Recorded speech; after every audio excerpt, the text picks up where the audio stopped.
Hi,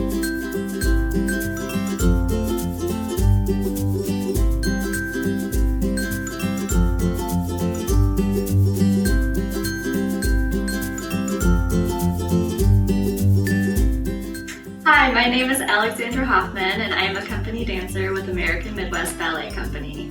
Today we're going to be doing a cooking segment as I welcome you into my home for a little session of Ballerina's Kitchen. Today we're going to be making a Thai summer stir fry using these lovely ingredients over here. So let's get cooking. Alright, the first thing we're going to do is actually turn on one of these burners to get some water boiling for our rice noodles. These are the kind that I like to use. They're fettuccine style. I find these on Amazon, but any kind of rice noodle will do. While that water is coming up to a boil, we're gonna start making our sesame peanuts. So in this bowl, as you can guess, I do have some raw sesame seeds and some peanuts. I also have a little bit of red chili flake in here, but because the lovely Kogan Murphy is videotaping me today and I don't want to melt off her taste buds, I'm only gonna be using a 1/4 teaspoon. But if you like spicy food, I highly recommend going to a 1/2 teaspoon. So we're gonna start making our sesame peanuts. So the first thing I need to do is heat some sesame oil. If you don't have sesame oil, you can definitely use olive oil. And we are going to put this over a medium heat. I am using a cast iron skillet today, and I know there's a lot of people out there that want to start getting more involved with cooking, but I know it can be very overwhelming to figure out what you need for your kitchen.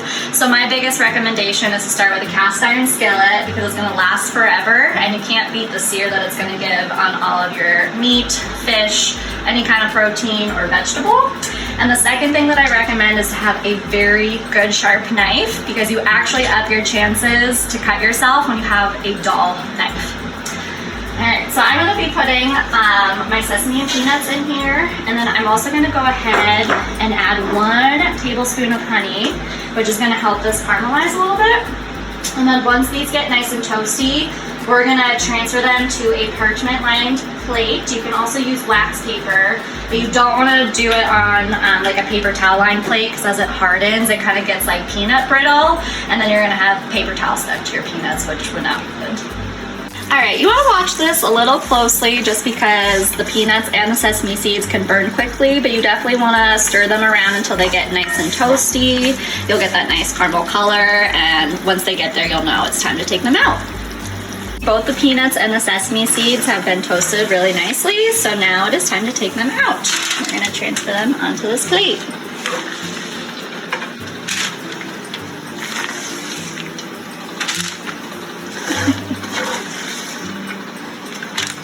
And now I'm just going to add a little bit of flaky sea salt. You can definitely just use regular sea salt, but this is the fancy salt. Now we're going to work on the sauce portion of our dish.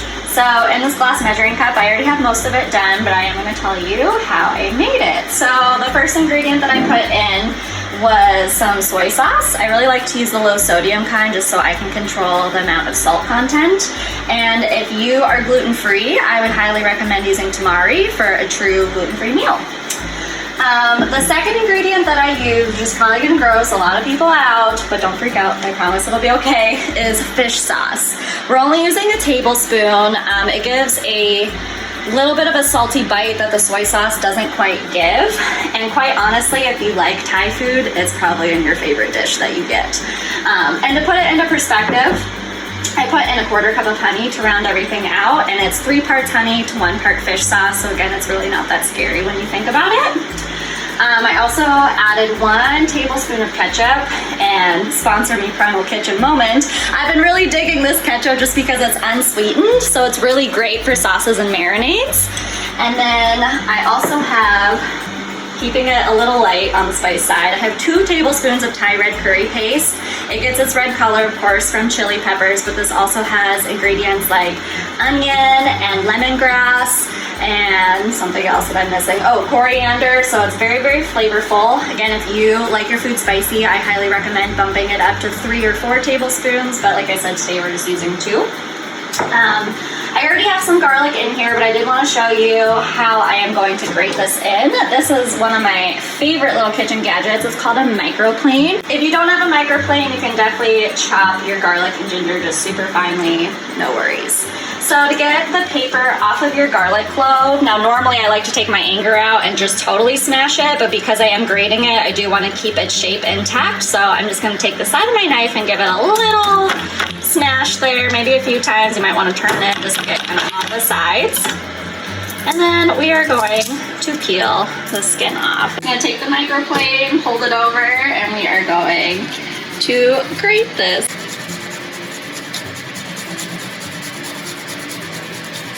Just like that. You want to be careful once you get down to the end. If it breaks apart, just do it in pieces.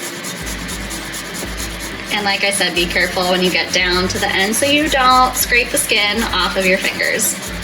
We're also going to be using fresh ginger root today, and as you can see, it comes with a skin on it, so we just need to peel that off.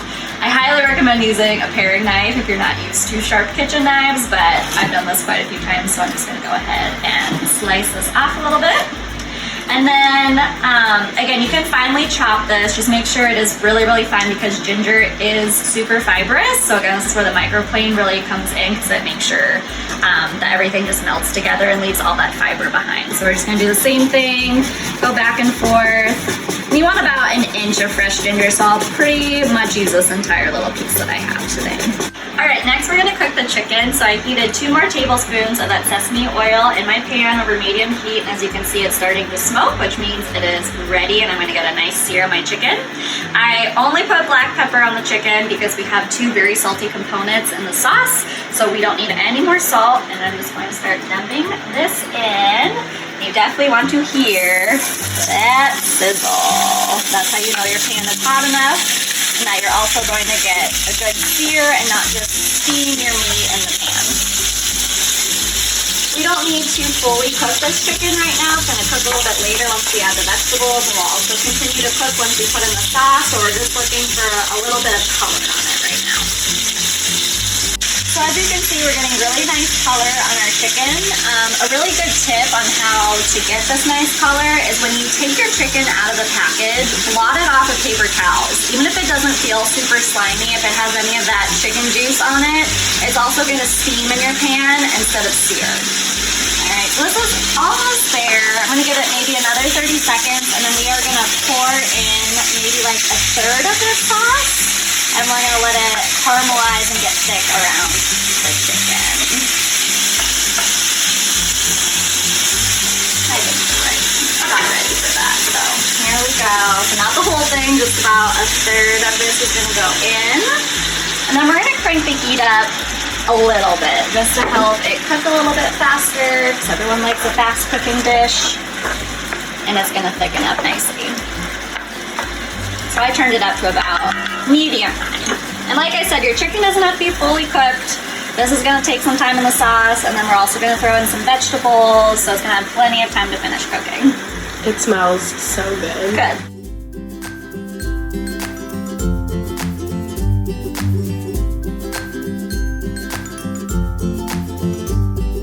So as you do this, I'm gonna ask you a few questions. Be careful while you're cutting. I will. So, how did you get started? Well, I feel like most little kids growing up, like you start cooking with like your mom or dad in the kitchen, and so I definitely grew up making lots of muffins. There was lots of magic cookie bars in my past. But one day I was over at my neighbor's house. I was over there all the time. And I noticed that Rachel Ray's 30-Minute Meals was on the TV, and I just sat down and started watching it, and I thought, hey, that kind of looks fun, and I feel like I'd be kind of good at doing that. And so that was kind of when I started helping my mom with more dinner foods and not just like cookies or desserts, and it really sparked my interest. What is your favorite thing to cook? Well, if you would have asked me that probably 10 years ago, my go-to was always chicken milanese, which I still love to make. However, most people are very surprised when I answer this question now because I actually don't repeat very many recipes anymore. There's so many different kinds of cuisines and flavor combinations out there, and I usually have to eat my meals for a couple days in a row anyway because I'm one person living by myself, that I always need to keep switching it up. So as you can see, the sauce has thickened up around the chicken really nicely, so we're gonna start throwing in these vegetables here. I have 1 red pepper, 1 orange pepper, and a zucchini. I sliced everything super thinly just because I want it all to cook quickly and also to ensure that our chicken doesn't get overcooked while we do this as well. So we're just gonna dump these in and coat them with that sauce and let them cook. It'll probably take about 5-ish minutes. And then after I stir this all together, I am going to start cooking our rice noodles.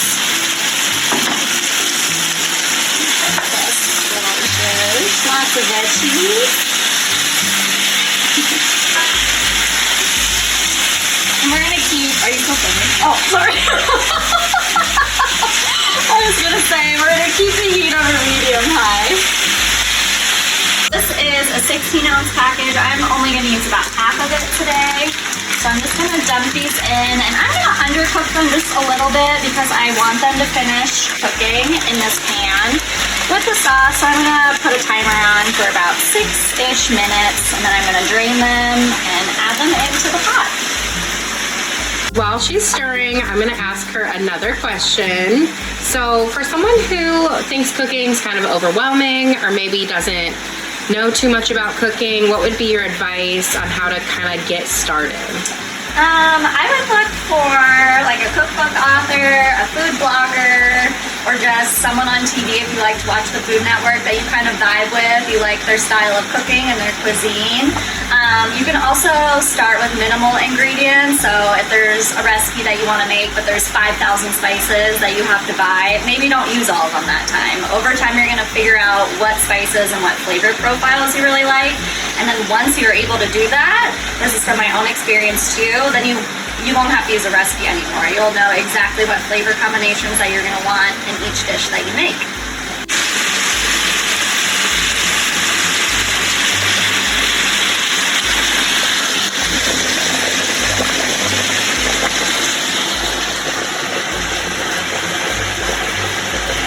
Alright, these noodles are done.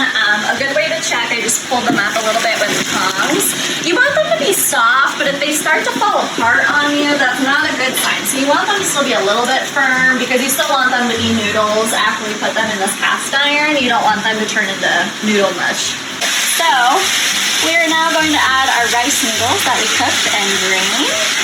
And then that extra sauce that we reserved, we're going to pour it right onto it. We're going to toss this all around, and then again, we're going to keep the heat on medium-high so it can bubble up and get thick. Right, so everything has softened, and as you can see, there's plenty of beautiful colors. I was just telling Kogan, you eat with your eyes first. You definitely want to make dishes that appease your eyes anywhere from 3 to 5 minutes, I would say. Watch it closely because you don't want the noodles to get stuck to the bottom of the pan.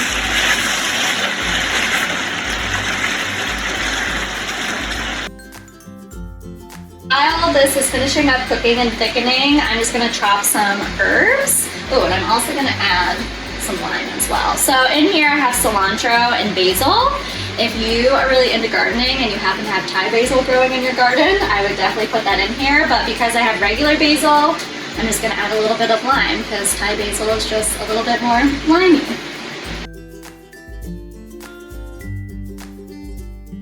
Alright, this is just about ready, so I'm going to go ahead. I know this looks like a lot of fresh herbs, but there's a lot going on in this skillet over here. You definitely don't have to do this. I just think a fresh herb added at the end of a dish just really brightens it all together. The same with, we're about to add this lime, but you can also do lemon juice in a lot of dishes. It's not necessarily going to give it a lemon or lime flavor, but it's really going to bring out all the flavors. It's almost like adding salt without adding the salt, which is really great. So I just went ahead and rolled this lime. That's how you get the juices flowing. If you've ever like tried to squeeze a lemon or lime and you feel like nothing is coming out, it's probably because you didn't roll it first. And I'm just gonna go ahead and quarter it. You could definitely do it in halves, but I have tiny hands, and half the time when I try to do it with a half, I drop it. So we're just gonna do it in quarters today. We're just gonna add juice, 1 lime straight over the top. And look at all that juice coming out. I'm telling you, the rolling trick really helps, especially if you are making something that calls for a lot of lemon juice. Like if you're making like lemon cake or cheesecake or lemonade, like you're gonna need some juicy citrus. All right, so we just scooped some of this into a bowl, and now I want to talk about this again. So like I said, you want parchment or wax paper, because look, it's literally like brittle. Pick the whole thing up, so you don't want it to stick to anything. And then I'm just gonna crumble a few pieces on the top. And then we're gonna eat it, which is the best part, and what we've all been waiting for. Moment of truth. TV bite. Oh no.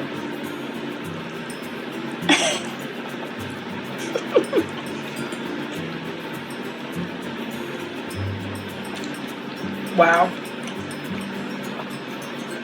And do you think it tastes fishy? No. It's so good. I have tears. I'm Real glad tears. that means it's good. She can't fake that, so. Nope, I can't. Well, thanks for filming me and joining me today. Couldn't have done it without Thank you. you for having me.